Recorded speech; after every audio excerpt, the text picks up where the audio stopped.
各位网友大家好，欢迎来到包明说。这期话题我们说一说美众议院有人准备给麦卡锡打前站，台海是山雨欲来风满楼。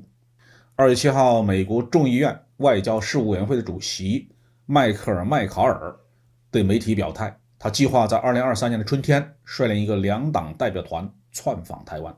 而众议院议长凯文·麦卡锡将计划今年晚些时候或者是明年单独前往台湾窜访。麦卡锡是一个顽固的反华分子，除了台湾问题之外，麦卡锡还是美国芯片法案的主要支持者之一。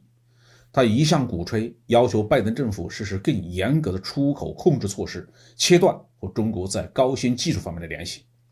他还提名了13个共和党人加入众议院所谓的中国问题委员会，这个委员会的主要工作就是给中美关系制造问题、制造障碍。对于这么一个死硬的反华政客，我们不可能指望他的立场发生什么改变。他到底什么时候窜访台湾，当然是广大网友们高度关注的。美国总统大选在今年就会进入预热阶段。从共和党的情况看呢，很可能继续支持特朗普再次竞选总统。因为麦卡锡本人的众议院议长的职位来之不容易，他不太可能丢掉这个美国第3号政治人物的位置去冒险竞选总统。但是呢，他必然要为整个共和党的竞选捞起政治资本，其中窜访台湾就是一个很重要的筹码。2022年的8月，麦卡锡的前任美国民主党议长佩洛西窜访台湾之后遭到了海峡两岸的一致的谴责。但是因为中国没有动用武力阻止他的访问，所以佩洛西回到美国之后，得意洋洋地把这一段经历当作自己的政治资本。因此有不少美国政客准备效仿佩洛西。根据统计在整个2022年，大概有37名美国议员先后窜访了台湾，是10多年来最多的一年。相信在2023年，这样的窜访也会络绎不绝。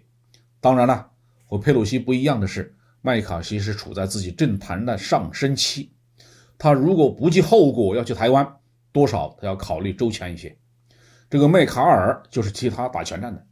他前往台湾的主要目的应该是安排行程、商谈细节，让麦卡锡能够通过这一次的窜访捞起尽量多的政治资本，同时还能确保安全。